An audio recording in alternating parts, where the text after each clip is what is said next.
Hello everyone. हम लोग बात कर रहे थे पिछले वीडियो में भारत के इतिहास के जानकारी के स्रोतों के ऊपर, और उसमें हम लोगों ने अभिलेख के संदर्भ में चर्चा की थी। आज हम लोग इस वीडियो के माध्यम से क्वाइंस और स्मारक या मॉन्यूमेंट्स इस पर बात करने का प्रयास करेंगे। तो पहले हम लोग बात करते हैं क्वाइंस के ऊपर। कुछ चीजें जो क्वाइन से जुड़ी हुई बहुत ही महत्वपूर्ण है, पहले उसको हम लोग जान लें। पहला तो ये कि सिक्कों के अध्ययन को न्यूमिस्मैटिक्स बोलते हैं। न्यूमिस्मैटिक्स बोलते हैं सिक्कों के अध्ययन को। सिक्कों की प्राप्ति से भारत के इतिहास में क्या कुछ जानकारी हासिल होती है। तो हम सब जानते हैं मोटे तौर पर कि सिक्कों पे जो लेख लिखे होते हैं, उन पर जो चिन्ह बने होते हैं, उन पर जो नाम लिखे होते हैं, उसके आधार पर हम लोग कुछ सामान्य बातों की जानकारी सहजता से हासिल कर सकते हैं। जैसे किसी शासक का नाम क्या है, उसकी भाषा क्या थी उस दौर में, उसका प्राप्ति स्थल क्या था, राजा या शासक की व्यक्तिगत अभिरुचि क्या थी, उनके धर्म क्या थे, उनके विश्वास क्या थे, इन तमाम चीजों की जानकारी हासिल हो पाती है। इसके साथ ही सिक्के जो होते हैं वो विभिन्न धातुओं के बनाए जाते हैं, तो उन धातुओं के आधार पर उस काल के अर्थव्यवस्था को भी समझना आसान होता है। तो सिक्के एक और जहां उनकी आर्थिक स्थिति को बताते हैं, वहीं उनकी धार्मिक स्थिति, उनकी व्यक्तिगत अभिरुचि, उनके धर्म, इन तमाम चीजों की जानकारी देने में भी सहायक होते हैं। ठीक है। अब अगर हम लोग बात करें सिक्कों का, तो भारत के इतिहास में 206 बीसी से लेकर के 300 ईस्वी तक का जो भारत का इतिहास है, उसकी जानकारी देने में सिक्कों की जो भूमिका है वो बड़ा ही महत्वपूर्ण है। यद्यपि भारत में जो पहला सिक्का प्राप्त हुआ था उसको हम लोग पंचमार्क नाम देते हैं, आहत सिक्के कहते हैं। ठीक है। ये जो सिक्के थे ये 5th सेंचुरी बीसी में प्राप्त हुए थे। सिक्कों के इन प्राप्तियों से भारत के इतिहास में एक बड़ा ही बदलाव आया, क्योंकि इसने पूरी की पूरी हमारी अर्थव्यवस्था को बदलने में अहम भूमिका निभाया था। जैसे हम लोग ये जानते हैं कि 6th सेंचुरी बीसी में भारत में द्वितीय नगरीकरण की शुरुआत हुई गंगा घाटी में या मध्य गंगा घाटी में, जिसने कई सारे नगरों को जन्म दिया और कृषि अर्थव्यवस्था से व्यापार और वाणिज्य की अर्थव्यवस्था नगरीय जीवन के फलस्वरूप विकसित होने लगी थी, और उसको और आगे ले जाने में सिक्कों की भूमिका बड़ा ही महत्वपूर्ण थी। तो खैर 5th सेंचुरी बीसी में सबसे पहले पंचमार्क सिक्के सामने आए थे। ठीक है। इन सिक्कों पर किसी प्रकार का कोई लेख या कोई स्क्रिप्ट नहीं होता था, यद्यपि कुछ चिन्ह निश्चित तौर पर बने होते थे। बाद के काल में जब विदेशियों का या हिंद यवनों का भारत में आगमन हुआ, तो आहत सिक्कों का प्रचलन धीरे धीरे कम होने लगा, लेकिन दक्षिण भारत में 300 ईस्वी तक सिक्कों का या आहत सिक्कों का प्रचलन होता रहा, और फिर इसमें ग्रेजुअली बदलाव आता है। तो खैर खुदाई के आधार पर पहली बार सिक्कों की प्राप्ति यद्यपि 5th सेंचुरी बीसी में होती है, जिसको कि हम लोगों ने पंचमार्क सिक्का नाम दिया, लेकिन ऐसा नहीं है कि सिक्कों का साहित्य में कहीं पर कोई उल्लेख नहीं है। जैसे अगर साहित्य में हम लोग सिक्कों के उल्लेख की बात करें साहित्यिक स्रोतों के अंतर्गत, तो ऋग्वेद और फिर लेटर वैदिक एज में भी सिक्कों के संदर्भ में जानकारी मिलती है। जैसे ऋग्वेद में कई सारे सिक्कों का उल्लेख हुआ। रई ये बना हुआ था रजत का, मतलब कि सिल्वर कॉइन होता था। हिरण्य पिंड ये गोल्ड का या सोने का बना होता था। इसके साथ ही एक सिक्के का और नाम मिलता है मना भी ये गोल्ड कॉइन था। ठीक है। जबकि उत्तर वैदिक काल में मुख्य रूप से निष्क उल्लेख होता है और निष्क जो था ये महाकाव्य काल में सर्वाधिक प्रचलित सिक्कों की श्रेणी में आता था। इसके अलावा शतमान, पाद और कृष्णार्ध जैसे सिक्कों या मुद्राओं का भी उल्लेख नजर आता है। हालांकि साहित्यिक स्रोतों को बहुत ज्यादा प्रामाणिक नहीं माना गया है, लेकिन एविडेंस के तौर पे जो आर्कियोलॉजिकल एविडेंस प्राप्त हुआ है उसके आधार पर 5th सेंचुरी बीसी से ही वास्तव में भारत में आहत सिक्कों के साथ सिक्कों के प्रचलन का दौर प्रारंभ हुआ था। इस टॉपिक में जो हम लोगों को जानना चाहिए, क्योंकि ये भारत के इतिहास की जानकारी देने में राजा महाराजा के क्षेत्र, उनकी अभिरुचि, इन तमाम चीजों को बतलाने में बड़ा ही महत्वपूर्ण भूमिका निभाते हैं। ऐसी स्थिति में हम लोगों को सिक्कों के संदर्भ में मोटे तौर पर एक आइडिया निश्चित तौर पर होना चाहिए कि किस काल में किस तरह के सिक्के प्रचलित किए गए। जैसे उदाहरण के लिए मौर्य काल में अगर हम लोग आए, मौर्य काल में अगर हम लोग आए तो कौटिल्य ने या चाणक्य ने 2 प्रकार के सिक्कों का मुख्य रूप से उल्लेख किया था, पन और भासक। पन जो था ये सिल्वर कॉइन था और भासक जो था ये कॉपर, तांबे का बना हुआ कॉइन था। लेकिन मौर्य काल में इन 2 सिक्कों के अलावा और भी सिक्कों का उल्लेख हो, जैसे कारसापन, ठीक है, निष्क, काकिनी, ऐसे और भी सिक्के थे। ये कॉपर का सिक्का होता था, कारसापन सिल्वर का ही होता था, निष्क गोल्ड का होता था। और मौर्य काल में सर्वाधिक प्रचलित जो सिक्का थी वो पन था, जो चांदी का बना होता था और मौर्यकालीन अर्थव्यवस्था का ये मुख्य आधार प्रस्तुत करता है। वैसे भी हम सब जानते हैं कि मौर्य काल में भारत में सिक्कों का भारी मात्रा में प्रचलन हुआ, क्योंकि टैक्सेशन वगैरह की जो व्यवस्था थी, करारोपण का जो प्रक्रिया था वो पूरी तरीके से स्थापित हो गया था। और इसी कारण से हम मौर्य काल में सिक्कों से जुड़े हुए कई सारे शब्द भी पाते हैं, जैसे कि लक्षणाध्यक्ष, ठीक है, लक्षणाध्यक्ष ये क्या होता था, सिक्कों को जारी करने वाला अधिकारी होता था या टकसाल का अधिकारी होता था। इसी तरीके से रूपिका और परीक्षण टर्म आता है। रूपिका और परीक्षण ये क्या था कि मौर्य काल में स्वतंत्र रूप से भी सिक्के ढाले जा सकते थे। मतलब जो व्यापारी या श्रेणियां थी, व्यापारिक संगठन था, इनके द्वारा भी व्यक्तिगत तौर पर अपने सिक्के जारी किए जाते थे और रूपिका और परीक्षण के रूप में उनको स्वतंत्र रूप से सिक्का ढालने पर 13.5% राज्य को टैक्स देना होता था।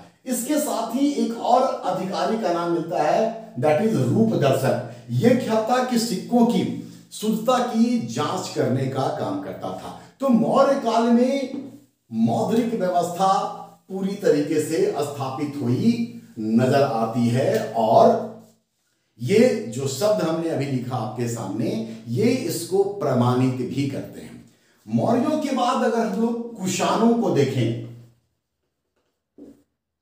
मौर्य काल के पतन के बाद जैसे कई सारे विदेशी आए, हिंदी, यूनानी, शक, पर्थियन और कुषाण। इसमें आहत सिक्कों में जैसा कि मैंने आपको बताया कि किसी प्रकार का कोई चिन्ह नहीं होता था। पहली बार चिन्ह होता था लेकिन कोई लेख नहीं होते थे। लेकिन लेख युक्त सिक्के का प्रचलन पहली बार हिंद यूनानी या इंडो ग्रीक शासकों के द्वारा ही शुरू किया गया और पहली बार इनके द्वारा ही भारत में स्वर्ण सिक्के भी या स्वर्ण मुद्राएं भी चलाई गई थी, ठीक है, जिसका कि साहित्यिक नहीं बल्कि पुरातात्विक साक्ष्य मिलता है। साहित्य में तो हम लोगों ने कहा कि निष्क था जैसे, ठीक है, ये सब गोल्ड कॉइन थे, लेकिन उनकी प्रामाणिकता पर प्रश्न चिन्ह लगा हुआ है। लेकिन सबसे पहले इनके द्वारा ही ये गोल्ड कॉइन चलाए गए थे। तो कुषाणों के समय अगर बात करें तो कुषाणों ने भी कई प्रकार के सिक्के चलाए और सबसे अधिक स्वर्ण मुद्रा कुषाणों के द्वारा ही शुद्धता के साथ चलाया गया था। मात्रा में तो बाद में गुप्तों ने चलाया स्वर्ण सिक्का, जिसको के दिनार बोलते थे, लेकिन कुषाणों के स्वर्ण सिक्कों में सर्वाधिक शुद्धता होती थी। अगर कुषाणों के विषय में बात करें हम लोग तो कुजुल कड़फिसस, विम कड़फिसस और फिर कनिष्का, ये तीन महत्वपूर्ण शासक हैं जिनके संदर्भ में सिक्कों से कुछ बड़ी ही महत्वपूर्ण जानकारियां मिलती हैं। जैसे कुजुल कड़फिसस जो था ये बौद्ध धर्मावलंबी था, बौद्ध धर्म को मानता था, ठीक है। उसके सिक्कों से इस बात की ओर संकेत भी मिलते हैं। इसके द्वारा जो स्वर्ण मुद्राएं चलाई गई थी उन सिक्कों में प्रारंभिक तौर पर या शुरुआती दौर में यूनानी राजा हर्मियस का चित्र अंकित होता था, ठीक है, जो कहीं ना कहीं ये प्रदर्शित करता है कि शायद कुषाण जो थे वे अपना स्वतंत्र सत्ता स्थापित करने से पहले यूनानियों के अधीन हुआ करते थे। यद्यपि कुजुल कड़फिसस के बाद के सिक्कों पर उसे महाराजा धीराज लिखा हुआ दर्शाया जाता है, जो उसके स्वतंत्रता का परिचायक नजर आता है। इसी तरीके से विम कड़फिसस जो था यह शैव धर्म को मानता था। इस बात की जानकारी भी उसके सिक्कों से होती है, क्योंकि उसके सिक्कों पर त्रिशूल बना हुआ है, नंदी बना हुआ है, ठीक है, शिव का चित्र अंकित है। तो इन बातों से उसके शैव धर्मावलंबी होने की पुष्टि होती है या जानकारी मिलती है। भारत के इतिहास में आगे अगर हम लोग बढ़े कुषाण के साथ ही तो कनिष्क का नाम आता है। और कनिष्क आप सब जानते हैं कि बौद्ध धर्म के महायान शाखा का समर्थक था, उसने बहुत आगे ले जाने का काम किया था।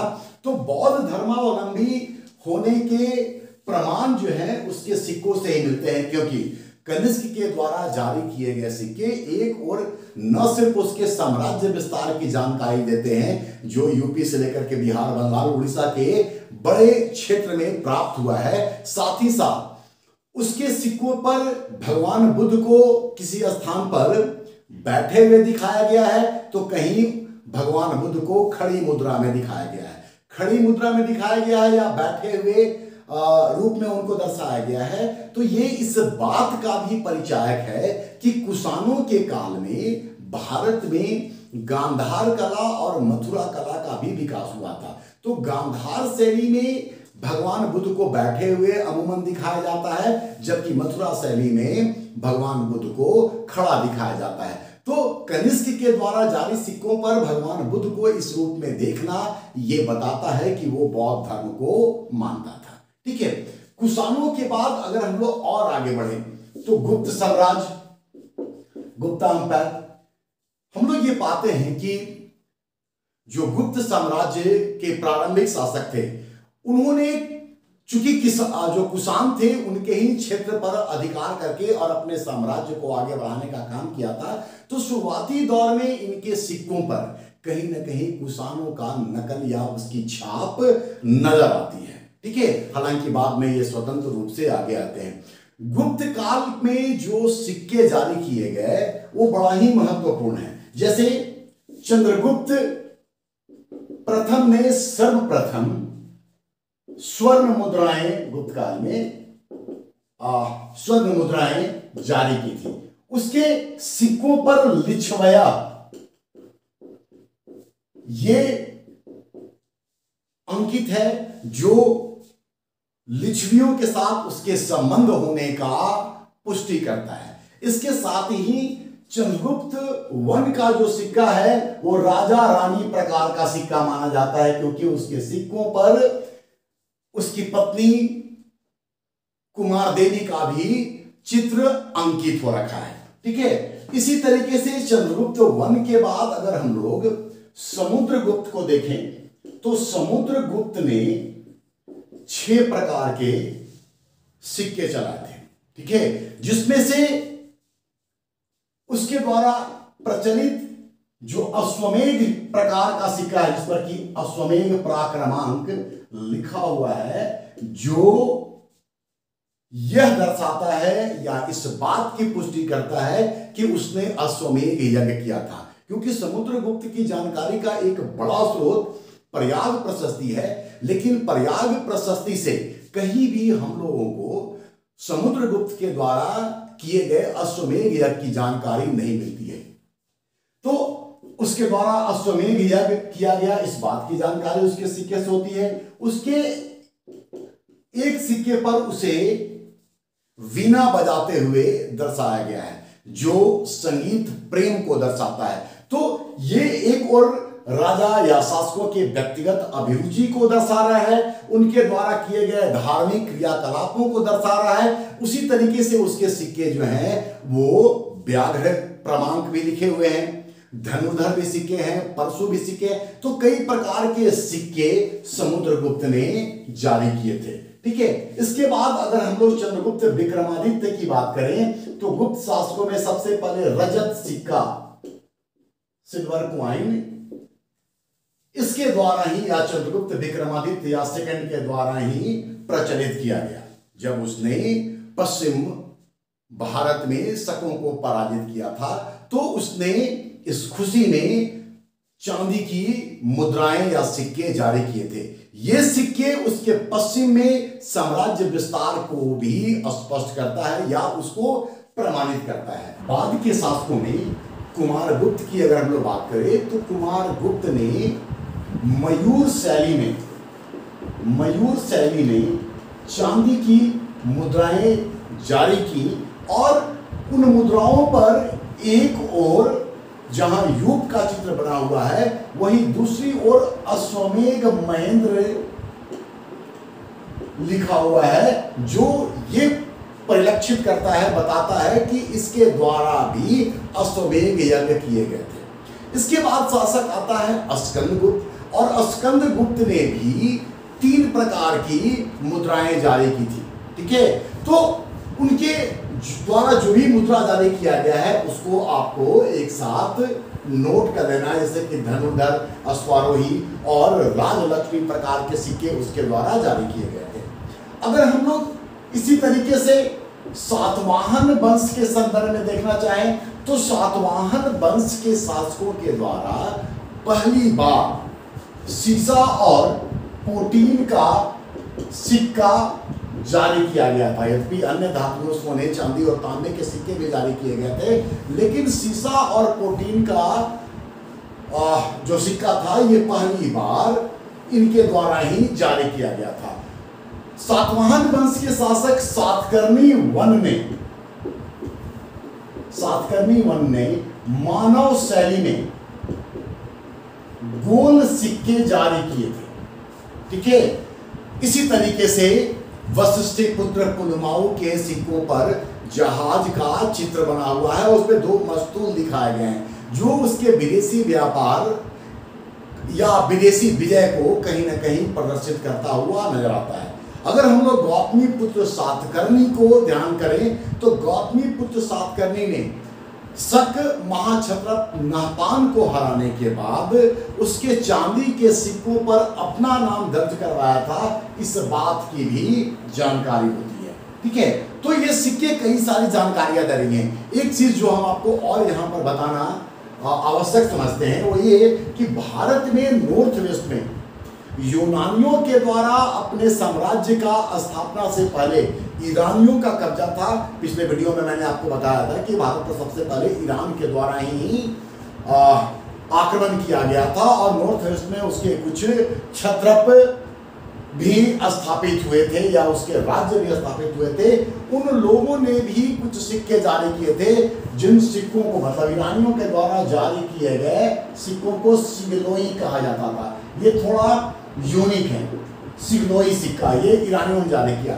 इसी तरीके से अगर हम लोग सिक्कों के इतिहास को आगे ले जाएं तो आपको जो यूनिक सिक्का है वो अवश्य याद रखना चाहिए। जैसे कि बंगाल के सेन शासकों के द्वारा जो सिक्के जारी किए गए उसको पुराण कहा जाता था। ठीक है, उसको पुराण कहा जाता था। मध्यकाल में या पूर्व मध्यकाल में परमार और चालुक्य जैसे शासकों ने जो सिक्के जारी किए, जो बिहार बंगाल वगैरह में चलता था, उसको गधिया कहा जाता था। गधिया भी एक प्रकार का सिक्का है जो पूर्व मध्यकाल में जारी किया जाता था। राजपूत काल में सोने का बना हुआ द्रंब सिक्का प्रचलित था। ठीक है, ये गोल्ड क्वाइन था राजपूत काल में। राजपूत काल 800 से लेकर के 1200 का इतिहास है। तो द्रंब सिक्के प्रचलित थे। मध्यकाल में सिक्कों का प्रबंधन या मुद्रा का प्रबंधन का जो जानकारी है उसको बताने वाला एक प्रमुख ग्रंथ है प्रबंध चिंतामणि। ठीक है, ये किताब जो है ये मेरु तुंग के द्वारा लिखा गया है, जिससे पूर्व मध्यकाल में सिक्कों के प्रबंधन या उसकी पूरी व्यवस्था की जानकारी मिलती है। इसी तरीके से कुछ और यूनिक चीजें प्राप्त होती है, जैसे महमूद गजनवी ने, जब सल्तनत काल के पूर्व क्या बात करें हम लोग भारत के इतिहास की, तो गजनवी ने लाहौर में जो सिक्के टंकित होते थे, जो बनते थे, उन सिक्कों पर उसने संस्कृत में कलमा दिखवाने का काम किया था। ठीक है, इसी तरीके से महमूद गोरी के सिक्कों पर लक्ष्मी और पार्वती इनका चित्र अंकित है, जो बिल्कुल अनोखा और नई बात नजर आती है। ठीक है, तो इन चीजों को आप निश्चित तौर पर याद करें। बाद के काल में हम लोग थोड़ा और आगे बढ़े तो सल्तनत काल आता है। सल्तनत काल में आप सब जानते होंगे कि इल्तुतमिश ने सल्तनत कालीन मौद्रिक व्यवस्था को स्थापित करने का प्रयास किया और उसके द्वारा टंका और जित्तल, ठीक है, ये चांदी का बना होता था और ये कॉपर का या फिर कहीं कहीं ब्रॉन्ज का भी बताया गया है कि ये सिक्के इसके द्वारा जारी किए गए, जो सल्तनत कालीन मौद्रिक व्यवस्था का मुख्य रूप से आधार रहा है। ये मुख्य रूप से चलता रहा, लेकिन कुछ परिवर्तन भी समय के साथ इन सिक्कों में किया गया था। जैसे कि मोहम्मद बिन तुगलक ने अपने शासन काल के दौरान अदली सिक्का चलाया। अदली सिक्का जो चांदी का बना होता था, ठीक है। इसके बाद उसने दिनार भी चलाया, जो कि स्वर्ण का बना होता था। सांकेतिक मुद्रा का प्रचलन आप सब जानते हैं कि मोहम्मद बिन तुगलक के समय में किया गया। फिरोज शाह तुगलक के द्वारा अद्धा और विक सिक्कों का प्रचलन किया गया। तो सल्तनत काल में मुद्रा व्यवस्था में इन दो तीन नामों को आप निश्चित तौर पर याद कर लें। सल्तनत काल के दौर में ही दक्षिण भारत में विजयनगर साम्राज्य सामने आया और विजयनगर साम्राज्य के मुद्रा व्यवस्था भारत की मुद्रा व्यवस्था में अत्यंत ही महत्वपूर्ण स्थान रखती है। उनके द्वारा भी जो सिक्के चलाए गए उनमें कई प्रकार के धार्मिक चित्र बने हुए हैं या नाम उत्कीर्ण है या संकेतक चित्र बने हुए हैं। जैसे उनके द्वारा जो चलाया गया प्रमुख सिक्का था वह था वराह। ये गोल्ड कॉइन था जिसको कि विदेशियों ने खून या पैगोडा या परदोस या प्रदोस इन नामों से संबोधित किया। खून, पैगोडा, प्रदोस, ठीक है। इसी तरीके से प्रताप सिक्का भी आया। प्रताप मतलब हाफ बरा। फिर आया तार, ठीक है, ये चांदी का बना होता था। तो वराह, प्रताप, तार ये विजयनगर साम्राज्य के अंतर्गत प्रचलित सिक्के थे, ठीक है, जिसमें से वराह जो था वो अत्यंत ही महत्वपूर्ण सिक्के के तौर पर सामने आया। उनके द्वारा जारी किए गए सिक्कों पर कई धार्मिक चिन्ह भी बने होते थे, जैसे कि हरिहर के सिक्कों पर हम लोग गरुड़ और हनुमान या महावीर का चित्र पाते हैं। तो ये बातें बिल्कुल अनोखी हैं जिसको भी आपको याद कर लेना चाहिए। एक और चीज जो सिक्कों के संदर्भ में बताना मुझे लगता है कि जरूरी होगा वो ये कि चालुक्यों के द्वारा, चालुक्य वंशीय शासकों के द्वारा भी सोने का बना हुआ सिक्का जारी किया गया जिसको कि पद्मटंक कहा जाता था। ये गोल्ड कॉइन था और इस पर सुअर का चित्र बना हुआ था, ठीक है। इसके बाद अगर हम लोग और थोड़ा आगे बढ़ें तो मुगल काल आता है। मुगल काल में बाबर को, जैसा कि आप सब जानते हैं कि बाबर को भारत में बहुत लंबे समय तक शासन का मौका मिला नहीं। 4 वर्ष ही वो 1526 से लेकर 30 तक रहा और लड़ाइयों में ही उसका वक्त गुजरा, इसलिए उसको कोई मौद्रिक व्यवस्था में काम करने का ज़्यादा मौका मिला नहीं। लेकिन फिर भी उसके द्वारा जारी किए गए जो सिक्के हैं वो बाबरी और शाहरुख प्रकार के माने जाते हैं, जिसके कुछ एविडेंसेस भी प्राप्त हुए हैं। उसके बाद हुमायूं को मौका मिला नहीं। अकबर से पहले अगर हम लोग बात करें तो शेरशाह ने मौद्रिक व्यवस्था में बड़ा बदलाव लाने का काम किया। ठीक है, उसने चांदी का रुपया और तांबे का दाम ये महत्वपूर्ण सिक्के जारी किए। उसके समय में 23 टकसाल थे। उसके समय में 23 टकसाल थे और इस पर उसने टकसालों में जहां सिक्के बनते थे वहां शेरशाह का नाम लिखा होता था।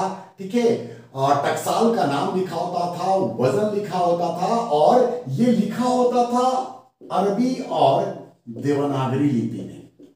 अरबी और देवनागरी लिपि में शेरशाह के द्वारा ये जो मुद्रा जारी किया गया, यही मुद्रा व्यवस्था बाद के काल में ब्रिटिश मौद्रिक व्यवस्था का आधार बना, जैसा कि विंसेंट स्मिथ कहते हैं। इसके बाद हम लोग अकबर के काल को देखें।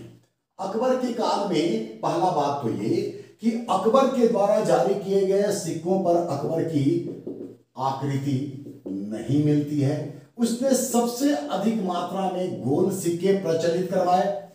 चौकोर सिक्कों का भी उसने प्रचलन करवाया या जारी किया, जिसको कि जलाली सिक्का कहा जाता था, लेकिन ये बहुत ज्यादा लोकप्रिय नहीं हुआ था। उसके समय में सबसे बड़ा जो सिक्का था वो था संसद। ठीक है, जबकि सबसे जो प्रचलित सिक्का थी वो थी इलाही सिक्का। ठीक है, ये अकबर के समय में आकृति नहीं, गोल, मुख्य रूप से चौकोर जलाली कहते थे। संसद सबसे बड़ा और इलाही जो था ये सबसे प्रचलित सिक्का था। अकबर ने आकृति नहीं बनाई, लेकिन अपने सिक्कों पर उसने राम सिया या राम सीता अंकित करवाया था, जो अकबर के धर्मनिरपेक्ष नीति का एक स्वरूप प्रदर्शित करता हुआ नजर आता है। अकबर के बाद अगर जहांगीर को हम लोग याद करें तो जहांगीर ने अपने सिक्कों पर अपनी आकृति और साथ ही नूरजहां की आकृति भी